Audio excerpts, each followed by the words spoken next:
So Mayor Brown, saw in the community update that you had the opportunity to speak with Governor Ferguson and talk specifically about the budget. The state's coming down to the wire here, right? It's Yes. a couple more weeks left to get things sorted out.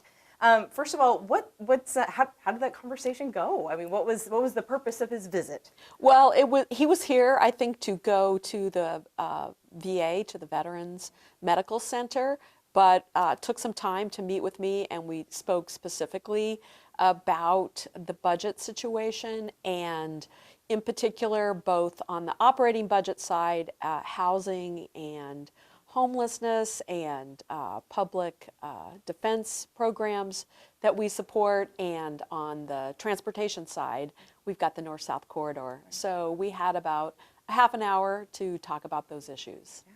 What would you say is the biggest takeaway that you had from that conversation as far as Spokane's concerned? Well, the biggest takeaway is there's still a long way to go between the governor's budget and the House proposed and the Senate proposed. They've got to pull all that together. The governor is proposing, there's a big gap, and he's proposing filling about half of that with expenditure reductions and the other half with revenue. And depending on where that ends up, that will determine the individual levels of spending for programs we care about, such as the funding that we are getting right now from the state to help us with affordable housing and to help us with camps and closure of camps. That's a program called the Encampment Resolution Program that Spokane has been working with the Department of Commerce on for a couple of years now, and we would like to see that continue. So two separate programs we're talking about, the affordable housing funding Yes. and the encampment resolution program. Yes, Okay. there are ways that the state assists us in constructing affordable housing through the Housing Trust Fund and other dedicated sources of funding, and we want that to keep going forward, as well as this encampment resolution, potentially a grant program that they're talking about to help with co-responder teams, and we have those both in police and fire. So that would be great for us. We would apply for those grants, and we just announced that our fire co-responder team is expanding, and so it would be great to have state support for that. So if I'm tracking with you, these two programs you mentioned, they're not necessarily new to Spokane. It would just continue to further support what we already are providing within the city. They are. I mean, these are programs that are not necessarily happening in all cities around the state, but Spokane has led the way, especially in encampment resolution. It's a program that we do with the Department of Transportation. And when an encampment is discovered, there is outreach and an offer to transition the people living in the camp to other types of housing or shelter, and to transport their belongings at the same time. And that outreach happens over a period of a week to 10 days, and then there's a notice, and then the camp is cleared. And that started a couple of years ago, and we definitely want to keep that moving forward. Do you get the sense that that particular program, the encampment resolution program, is the funding at risk? It is possibly at risk because everything is right now.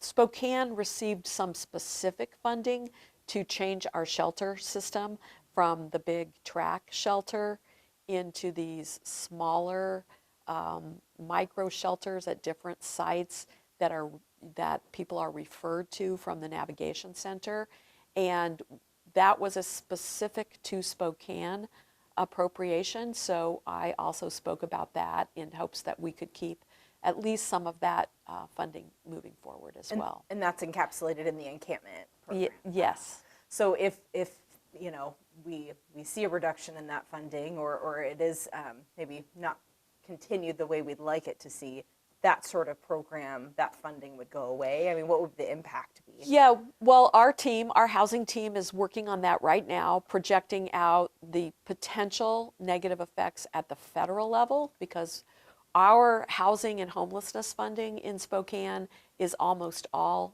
federal or state. It's not really a local program for the most part.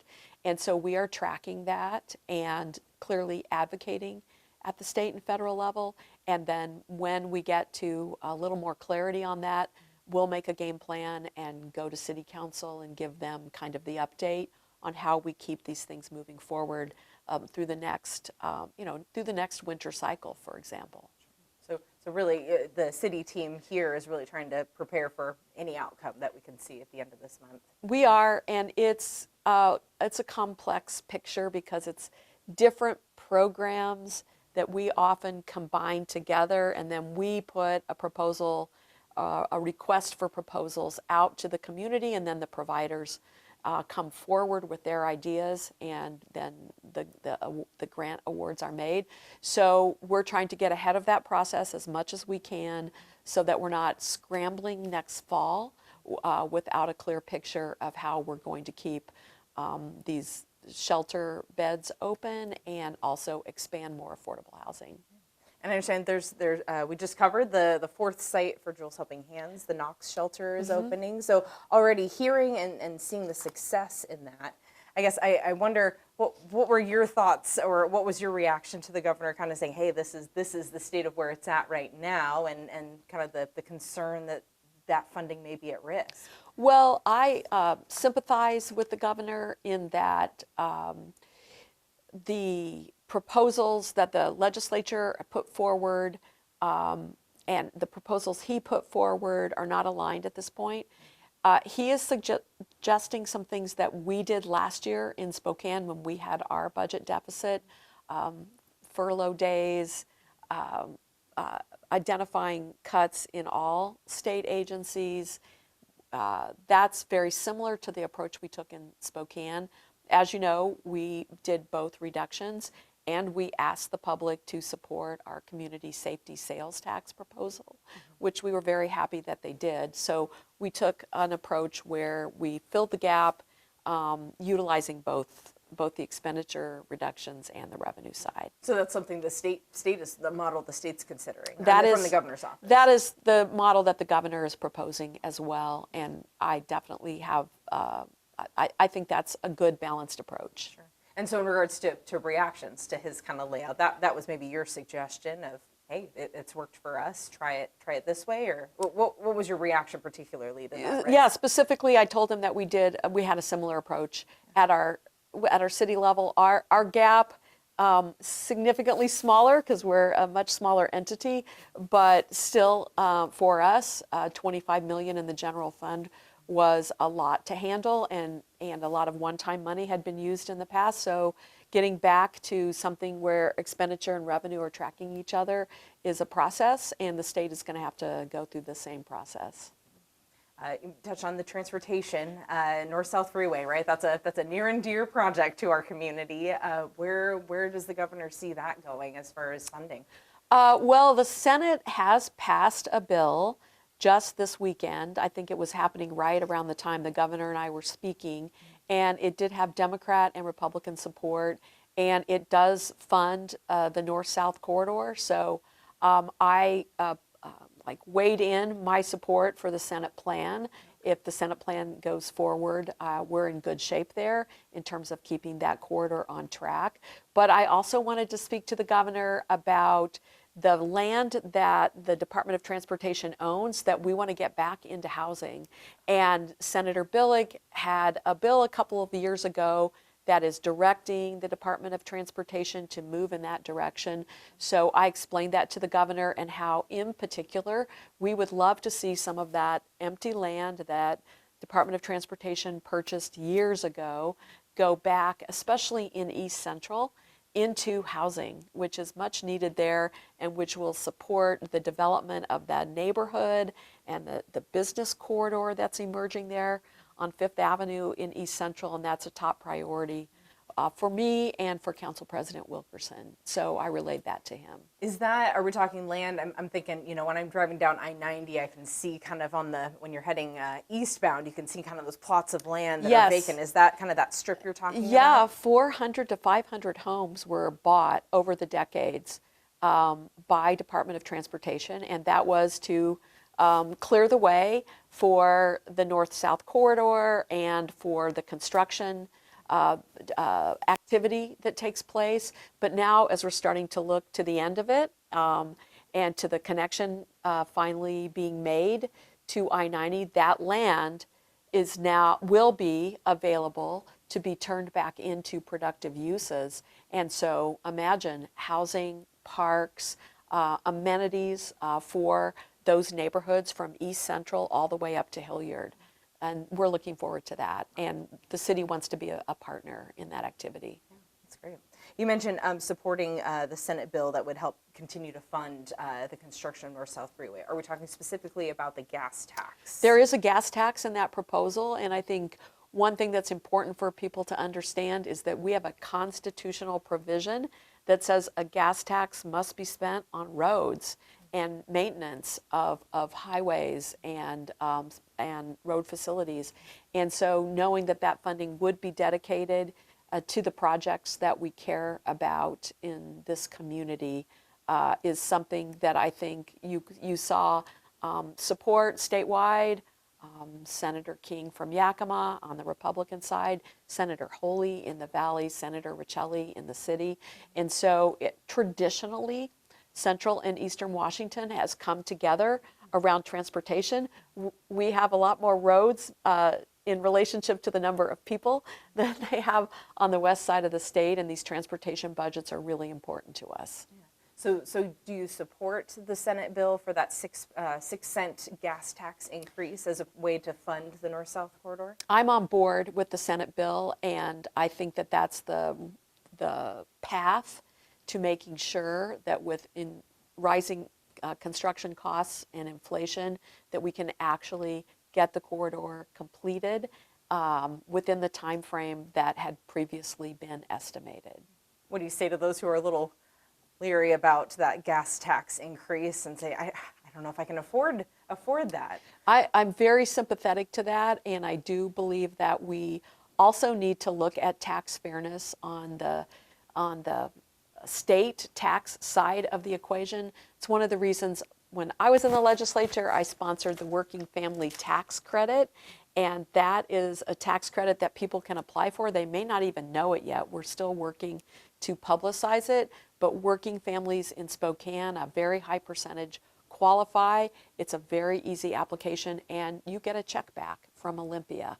And so I would just encourage people to investigate that with the Department of Revenue, and you can apply year-round. It's not just an April 15th program.